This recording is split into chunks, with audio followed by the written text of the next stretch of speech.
Hey guys, Dr. Eric here at Southtown Gym. Just doing a very quick video on the wrist and the elbows. I know a lot of times people will have some complaints of pain in the wrists or pain in the elbows, especially if their form is off, they're not doing things properly. We're going to go through some techniques in future videos on certain movements, especially with pressing movements. Guys, it's very common, depending on their elbow positions during benching or pressing. If they're not doing it properly, it can cause people to notice, my elbow's hurting or my wrist is hurting. So the reason I'm thinking of this is that I've had an issue myself. The last week I've been having quite a bit of pain in my forearm and very, very tender on this bone here. I won't get into the medical side, but basically it's like an epicondylitis. So it's a little inflammation where the tendon attaches to the bone. So I've had to modify my workouts a little bit, and that's the key thing, is learning how to overcome that. So same thing with elbow pain, or if you have a tendonitis, things with grip and that involve the forearm muscles are very, very common. I hear about it a lot with my patients and my clients and people that Jeff and I are training. So I personally love working out with kettlebells.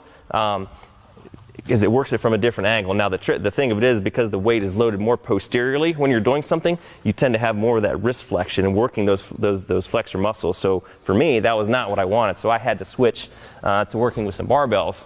And the key thing here, not only with forearm and tendon things, but also with your wrist, is to keep a neutral grip. A lot of people I see when they're doing pressing exercise will hyperextend their wrist when they're doing movements, and that's not good. That's causing a lot of undue strain and pressure on those wrist joints, those ligaments, and those tendons.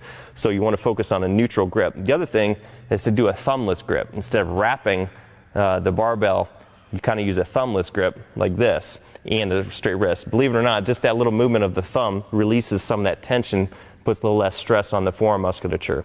So that's another great way to do it. The last one, use straps, the wrist straps that wrap around your wrist. You can use it to wrap the barbell. That way you don't have to squeeze and hold a lot. For me, when I was doing a lot of my rows and my pulling movements, that took a lot of stress and pressure off the forearm. So those are a couple quick tips for those of you who are having any elbow pain, tendonitis issues, wrist issues. Again, very common. I hear about it all the time. So a couple quick things you can do, and obviously you want to back off if you really need to. Just not do that movement or back off.